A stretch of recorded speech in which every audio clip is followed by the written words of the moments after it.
On va tout de suite descendre pour voir un petit peu en dessous l'état de la Saxo VTS. C'est assez marquant, mais surtout ici, au niveau du berceau arrière, je suis assez choqué. Et je vais devoir vite faire quelque chose parce que c'est juste pas possible de rouler comme ça, c'est même dangereux.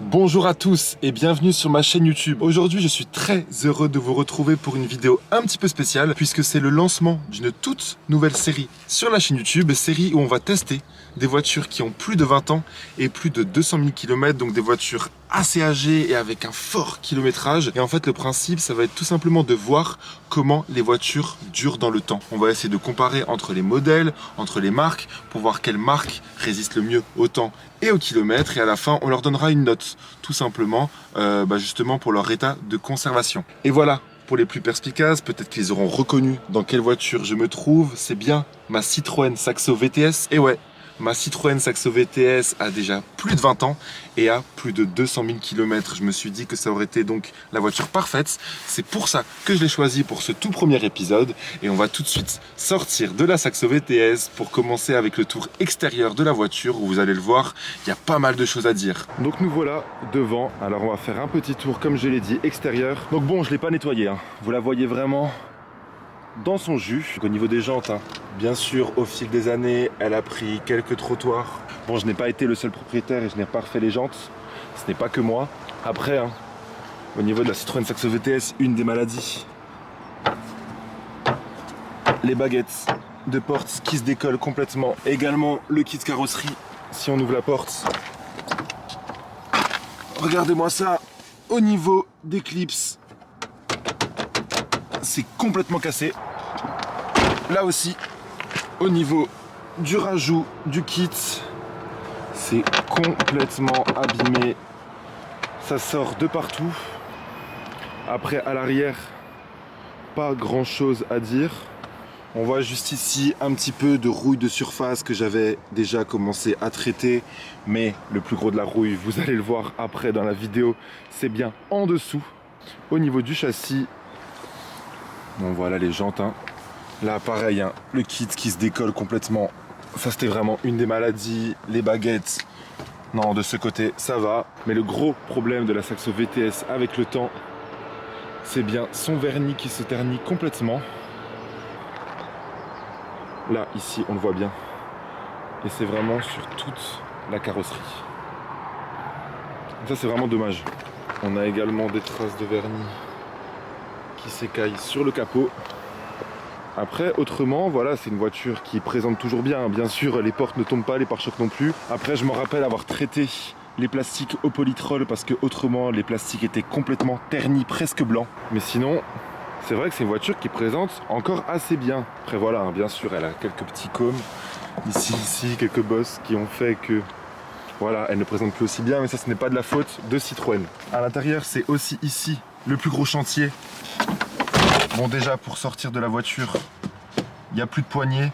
Donc à chaque fois, il faut que j'ouvre la fenêtre et que je fasse avec ma main, comme ça, pour ouvrir la porte. C'est très chiant, surtout en hiver, quand il faut du coup ouvrir la fenêtre. Bon, après, à l'intérieur, elle a 220 000 km et on le voit bien au niveau du volant. Le volant qui est complètement bouffé. Après, bon voilà, c'est une voiture qui présente quand même toujours assez bien. Je veux dire, même au niveau des sièges, par exemple, les sièges ne sont pas troués. Ils ne sont pas même très abîmés. Je veux dire, je suis toujours assez bien maintenu, donc ça c'est cool. Quand même, au niveau de la position de conduite, même si, comme je l'ai montré, on a le volant très abîmé. Au niveau de l'assise, on est toujours bien. Si je veux bouger le siège, tout ça fonctionne toujours. Après, au niveau de la console, bon, voilà, on a les boutons. Je veux dire, les boutons fonctionnent, ça, il n'y a pas de souci. L'autoradio aussi, la climatisation aussi. Bon, au niveau du pommeau de vitesse, de base, il n'est pas de cette couleur, il n'est pas jaune, il est plutôt gris ou noir. Il a complètement terni aussi au soleil. Et en plus, il ne tient même plus alors que je l'ai déjà collé plusieurs fois. Donc ça, voilà, c'est aussi assez embêtant. Après, au niveau des rétroviseurs, bon, voilà, ça fonctionne. Ah là, ah bah voilà, en direct, ça tombe. Ouais, bon, ça montre un petit peu la qualité. Voilà, elle a comme dit 20 ans, j'arrive plus à le remettre, on le remettra plus tard. Bon, nous voilà face à la Saxo VTS capot ouvert. Bon, au niveau du moteur, on va pas voir grand chose, ça va être surtout quand on va la passer sur la fosse qu'on va un petit peu en voir plus. Bon, voilà, le moteur, hein, ça si vous avez déjà vu ma vidéo où je présente ma Citroën Saxo VTS, voilà, il y a une petite modification avec une admission KN ainsi qu'un filtre à air sport, un KN.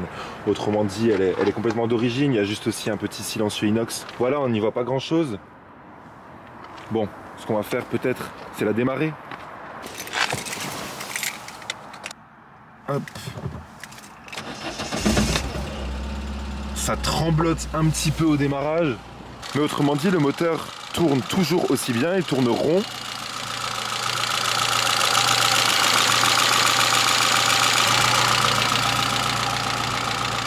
Bon voilà, ça a un petit peu moisi là. On voit également pas mal de rouille ici aussi. Mais bon, tout ça c'est normal, c'est une voiture qui a dormi toujours dehors, c'est une voiture qui a plus de 20 ans.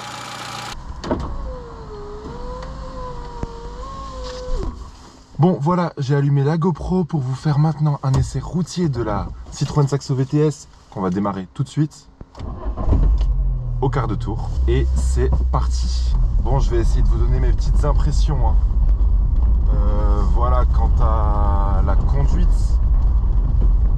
bien sûr, cette voiture en plus, même moi depuis que je l'ai, j'en ai pas pris forcément grand soin.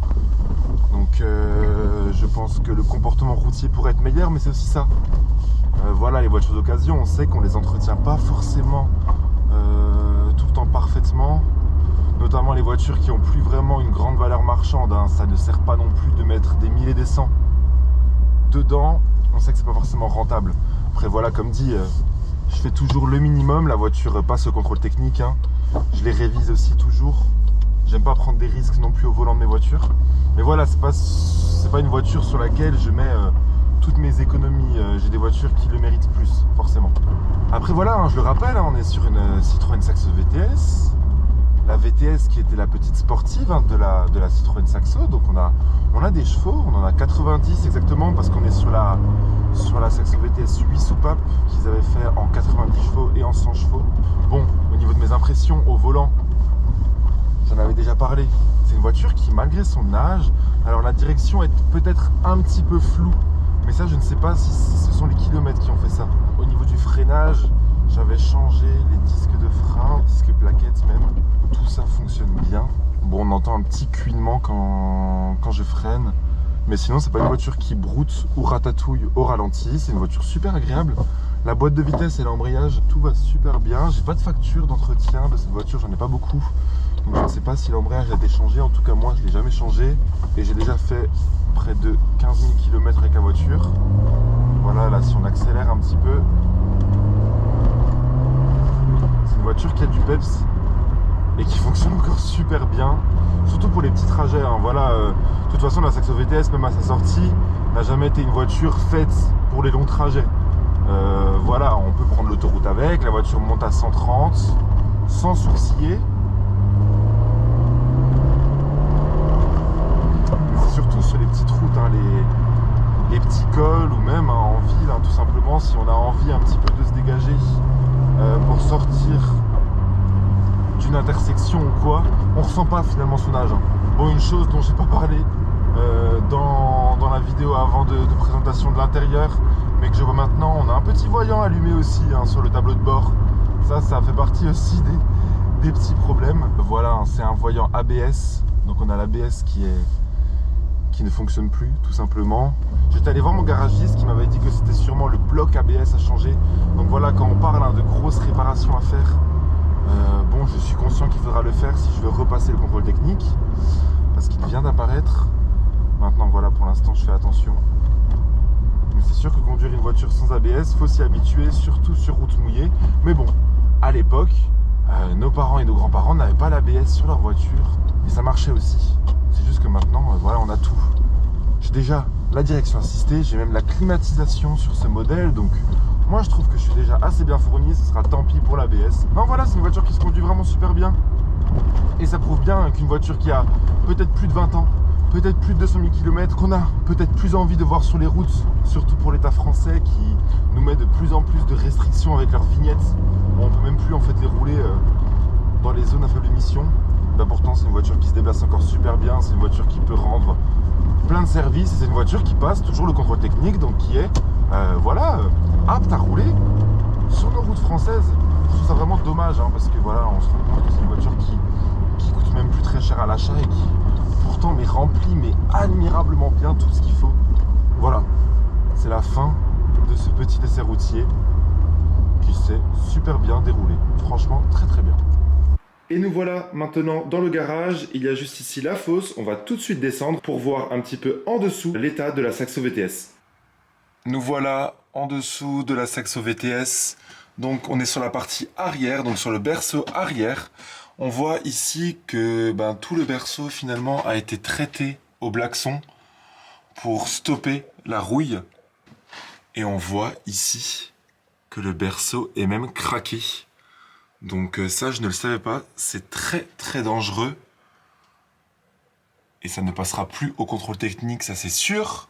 Donc il faut faire très attention et je vais vite devoir faire une réparation. Et comme je vous l'avais dit, ce qu'on voit le plus, c'est vraiment de la rouille. Donc là, on la remarque bien, elle a aussi été traitée. Et puis, même chose à l'avant, on remarque bien que tout l'avant de la Saxo a été traité. Ça devait vraiment être en sale état. Et quand on fait le tour, donc on retombe sur l'arrière du bas de caisse. Et quand je vous parlais justement de la qualité des Citroën de l'époque, et notamment au niveau de la rouille, c'est assez marquant, mais surtout ici, au niveau du berceau arrière, je suis assez choqué. Vraiment qu'il soit carrément craqué. C'est vraiment quelque chose qui ne devrait jamais arriver. Mais c'était connu sur les Saxo de ces années-là, le berceau arrière qui rouillait énormément. Et là, vous en avez un très bel exemple, si on peut appeler ça un très bel exemple, parce que pour moi, ce n'est pas une très belle nouvelle. Mais voilà, il avait déjà été traité, comme je l'ai déjà dit, au blackson. Mais bon, c'est pas suffisant, ça stoppe uniquement la rouille, mais ça n'améliore pas finalement. C'est plus pour masquer les dégâts, puisqu'on ne voit plus de rouille en dessous et on voit du noir. Voilà, on est de retour à l'intérieur de la voiture. Bon, sans plus attendre, je vais vous donner la note de la Saxo VTS. Ce sera une note en étoiles, donc 1 étant la moins bonne note et 5 la meilleure. Je donnerai la note de 3 étoiles sur 5 pour l'état de cette Saxo VTS après plus de 200 000 km et plus de 20 années de service. Alors, pourquoi cette note? Tout simplement, elle a déjà au-dessus de la moyenne parce qu'elle remplit son objectif principal pour moi d'une voiture, ce qui est juste de nous emmener d'un point A à un point B. Donc voilà, c'est ce qu'elle fait très bien et depuis de nombreuses années, malgré un très faible entretien, parce que finalement je fais que le strict minimum sur cette voiture. Mais voilà, elle le fait très bien. Niveau mécanique, voilà, tout va bien, même si vous l'avez vu, il y a des choses qui ne sont pas géniales non plus, surtout au niveau de tout ce qu'il y a autour de la mécanique. Après, c'est plus au niveau de la carrosserie et de l'aspect esthétique de la voiture. C'est pour ça qu'elle n'a pas 4 étoiles ou 5 étoiles. C'est tout simplement parce que voilà, on voit que c'est une voiture qui a vécu. On voit notamment au niveau du vernis, c'est quelque chose, c'est une maladie, on le sait sur les Citroën, mais voilà, ça témoigne un petit peu aussi de la faible qualité après les années des voitures françaises et puis du vernis des Citroën de l'époque. On remarque aussi au niveau du kit extérieur, le kit VTS, bon ça c'était propre à la Saxo VTS, c'est pas uniquement à la Saxo, mais c'est vrai que c'est assez dommage de voir ce kit se décoller dans tous les sens, même si j'en tiens pas vraiment rigueur, comme dit c'est une voiture à bas prix et c'est normal qu'elle ait des défauts, mais voilà, ce sont pour ces raisons que cette voiture n'a pas une note encore plus haute, même si pour moi 3 sur 5 est toujours une note honorable, comme dit, elle a au-dessus de la moyenne, c'est une voiture qui m'a toujours emmené là où je voulais, qui n'est jamais tombée en panne avec moi, et voilà, donc pour moi, pour la note de cette voiture. Bon, je vous dis déjà salut, devant ma Citroën Saxo VTS, c'est déjà la fin de cette vidéo. J'espère que le premier épisode de cette toute nouvelle série vous aura plu. Si ça vous a plu, n'hésitez pas déjà à lâcher un like pour soutenir la chaîne, mais aussi à vous abonner pour ne pas rater les prochains épisodes où on va s'attaquer à d'autres modèles pour voir si eux aussi ils résistent bien dans le temps. Je vous invite également à me suivre sur mon Instagram VictorInoxTV qui s'affiche juste là et sur mon TikTok VictorInoxTV aussi. Moi je vous dis à la prochaine pour une toute nouvelle vidéo. Ciao!